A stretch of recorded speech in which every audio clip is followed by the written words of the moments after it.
प्रधानमंत्री नरेंद्र मोदी अपने अब तक के कार्यकाल की सबसे बड़े हार की तरफ बड़ी तेजी से बढ़ रहे हैं।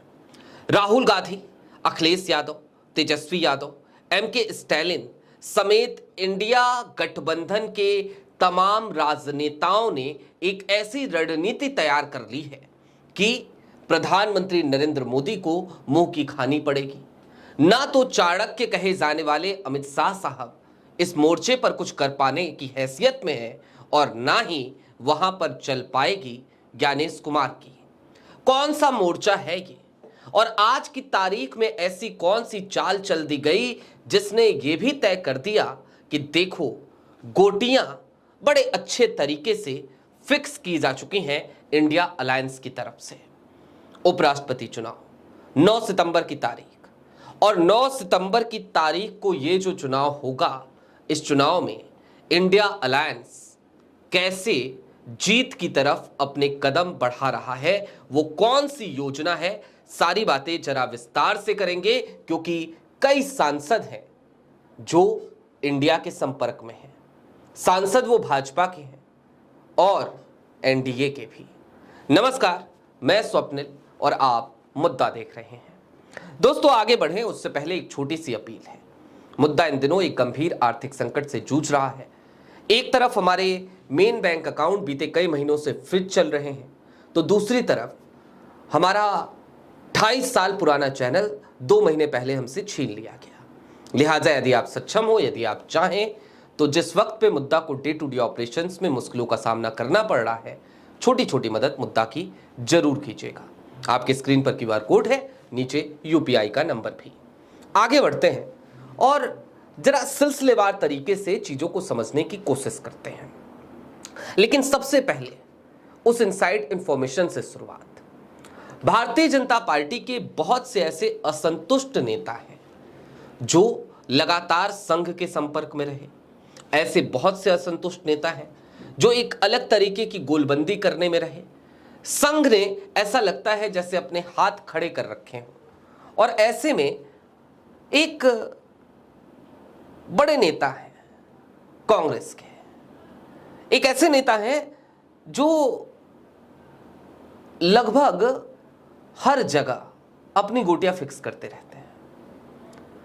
अब आप गलत मत समझिएगा, वो ना तो कोई सांसद है, ना ही कहीं के विधायक हैं, ना ही कहीं के मंत्री हैं, कुछ भी नहीं है, लेकिन फिर भी वो है और राहुल के आसपास दिख जाते हैं। आज की तारीख में भी वो बिहार में आपको नजर आ रहे हैं। दरअसल वो जो नेता है ना, उनका एक बड़ा खास कनेक्शन दक्षिण भारत के एक राज्य से भी है। और मजे की बात यह है कि बी सुदर्शन रेड्डी कैसे चुनाव जीते, इसकी रणनीति पर वो काम कर रहे हैं। एक इशारा और आपको कर देता हूं। कांग्रेस ने बीते दिनों चुनावों पर नजर रखने के लिए एक अलग टीम बनाई थी और उसको ईगल नाम दिया था। वो नेता उस ईगल टीम का भी हिस्सा है। अब हो क्या रहा है इस बीच में, इस दरमियान, कि समूचा इंडिया अलायंस एक साथ आकर खड़ा हो गया है। वो राहुल गांधी हो, वो एमके स्टैलिन हो, वो अखिलेश यादव हो। अरविंद केजरीवाल की बात जाने दीजिए, छोड़ दीजिए, क्योंकि केजरीवाल कभी भी भरोसे के व्यक्ति रहे नहीं। केजरीवाल की राजनीति अब तक की अवसरवाद की राजनीति रही है। अवसरवादिता ही उनकी राजनीति का मुख्य घटक रहा है। लेकिन ये तमाम विपक्षी पार्टियां जो इस बात के लिए कमर कस चुकी हैं कि हमें हर हाल में उपराष्ट्रपति पद का चुनाव जीतना है, बी सुदर्शन रेड्डी को जिताना है, और इसके लिए इन्होंने किसी से संपर्क नहीं किया, बल्कि संपर्क भारतीय जनता पार्टी के असंतुष्ट सांसदों ने इनसे किया। ऐसी इनसाइड इंफॉर्मेशन आ रही हैं। उसके साथ ही साथ एनडीए के कई सांसद अलग अलग दलों के, वो भी आज की तारीख में अपना मन बना रहे हैं कि वो बी सुदर्शन रेड्डी को सपोर्ट करेंगे।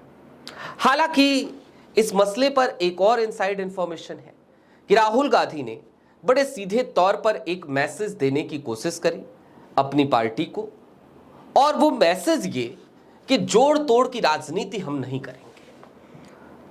राहुल का सीधा सा हिसाब है, सीधा सा कहना है कि एक आइडियोलॉजिकल लड़ाई है।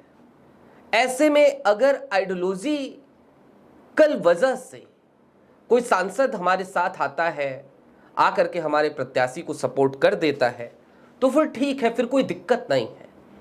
लेकिन यदि हम किसी से संपर्क करें, कोई प्रलोभन दे, कोई बात करें, कोई कॉम्प्रोमाइज कराएं, वो ठीक नहीं है। लिहाजा राहुल का रुख बड़ा क्लियर है कि वो कहीं से कहीं तक किसी को भी, किसी भी धड़े को छेड़ने के मूड में नहीं है, वो छेड़ नहीं रहे हैं। खैर, ये तो हो गई उपराष्ट्रपति चुनाव में क्या राहुल चाह रहे हैं, क्या इंडिया अलायंस कर रहा है, क्या होने जा रहा है, अब जरा उसकी तरफ भी समझिए। लेकिन उससे पहले आज एक और बड़ी खबर आई। उपराष्ट्रपति जगदीप धनखड़ वो अचानक से प्रकट हुए, और प्रकट हुए तो उनको याद आने लगा अपना पुराना दौर, जब वो किशनगढ़ से विधायक बने थे और कांग्रेस के टिकट पे बने थे। जगदीप धनखड़ ने उस अपने बतौर विधायक, जब वो 1993 से 1995 तक विधायक थे, बतौर विधायक जो पेंशन उनको मिलनी चाहिए, जिसके वो हकदार हैं, उसके लिए अप्लाई किया। उपराष्ट्रपति पेंशन के लिए अप्लाई कर रहे हैं। क्यों कर रहे हैं? ऐसे ही वक्त पे क्यों कर रहे हैं? सोचिए, 10 दिन का वक्त बचा है उपराष्ट्रपति पद के चुनाव में, और ऐसे में यदि पूर्व उपराष्ट्रपति जगदीप धनखड़ अपने पेंशन के लिए अप्लाई कर रहे हैं, और वो भी तब की पेंशन के लिए जब वो कांग्रेस से विधायक थे, कांग्रेस के टिकट पे चुनाव लड़के विधायक बने थे, तो इसका मतलब आप समझ सकते हैं कि वो किस तरीके से क्लियर मैसेज देने की कोशिश कर रहे हैं तमाम राजनीतिक गलियारों को, तमाम जाट सांसदों को, तमाम उन सांसदों को जो जगदीप धनखड़ के प्रति थोड़ी बहुत रिस्पेक्ट रखते हैं। कुल मिलाकर जगदीप धनखड़ भी खुल्लम खेला फर्रुखाबादी करने के मूड में आते हुए नजर आ रहे हैं। अब देखना दिलचस्प होगा कि होता क्या है 9 सितंबर की तारीख को।